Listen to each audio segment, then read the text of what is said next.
Hello friends, today I am giving you basic information about the different types of signboards used in Indian Railways for safety purpose.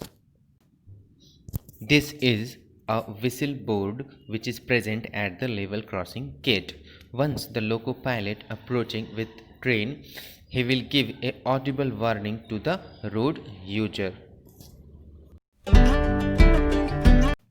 This is the shunting limit board. This board is provided on a single line section only. The location of such board or advance starter shall mark the limit up to which the shunting may be permitted.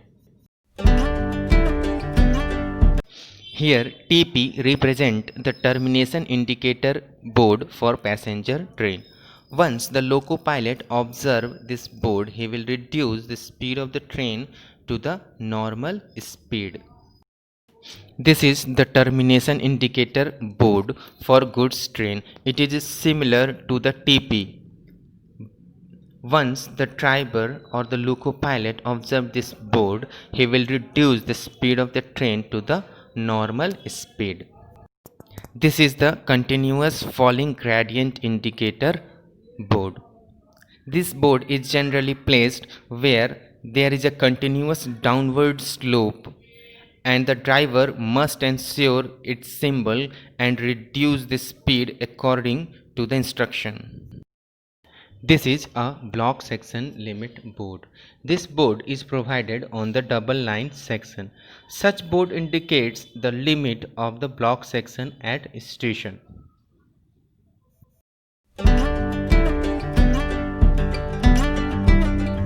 This is a speed limit board which is triangular in shape and the 20 here represent the speed limit.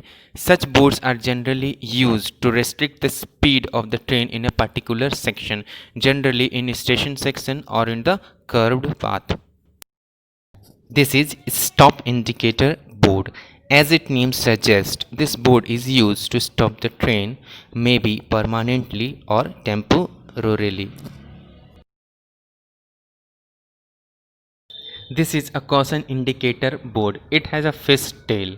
Once the loco pilot see this caution indicator board, he will be attentive or cautious and proceed his train within speed limit so that he can be able to stop the train in case of emergency.